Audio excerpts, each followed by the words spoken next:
This is supposed to be me. Calm on the surface, but frantic underneath. I'm a bit scared. This is worse than any interview I've ever had. So when people tell you that, sorry, this is actually a bit more accurate. When you tell people you're a student, they always say, oh, student we've got it easy, it's not as hard as working. Well, Helena students, it is.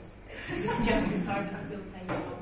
And there'll be days when you just wish that she would leave you alone and tell you not to keep doing things. And sometimes you doubt yourself and think, is this really for me? But she will make you push an idea, and when you think you can't go any further, she'll give you another 5 things to your list. And she will give you numbers and put you in groups, which we've all witnessed. But that's what makes Helena Helena, and that's what makes this course so successful. Every placement that I've ever been on, everybody's heard about the course and they know about the mentoring programme. So it's a fantastic course, and I can't recommend it anymore. But you can't underestimate David and Chris either. I still hear David on a daily basis saying, remember your guides?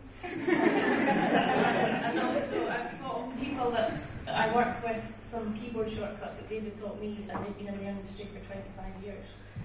And as for Chris, he's building websites and HTML5 sites that even our digital guy doesn't, he's a bit envious of and he's really impressed. And also, Chris's Thursday classes, which were a bit more laid back, were a bit of a relief after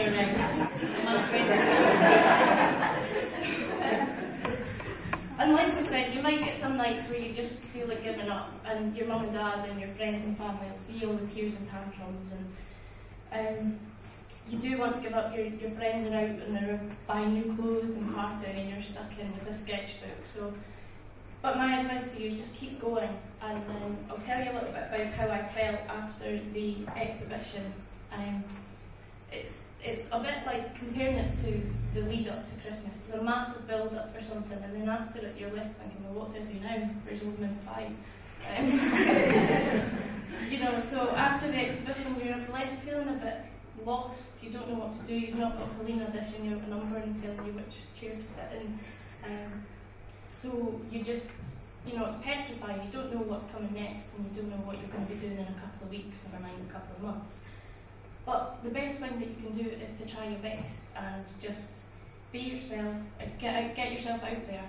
The day after the exhibition, I woke up early, and I could have done with a bit more sleep, but I emailed everybody who's given me their business card and any contact that I need. And if I didn't have their business card, I would stalk them a little bit on LinkedIn, just to get their contact details and send them an email just to say thanks for coming along. And in that thanks for coming along, you're actually saying, can you give me a job, or do you know somebody that can?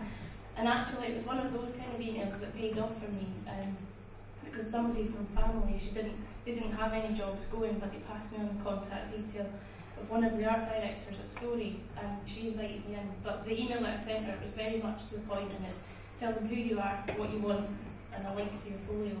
She invited me in for a chat, and I was interviewed by 2 art directors.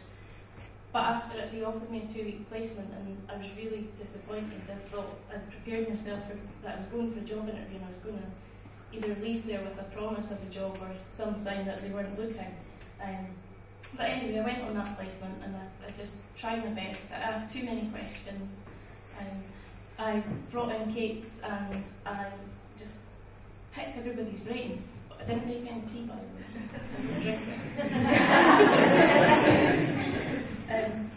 But that paid off, and after my 2 weeks I made sure that everybody, including the creative director, knew that I didn't want to leave, and kind of stayed late, went in early and stayed late.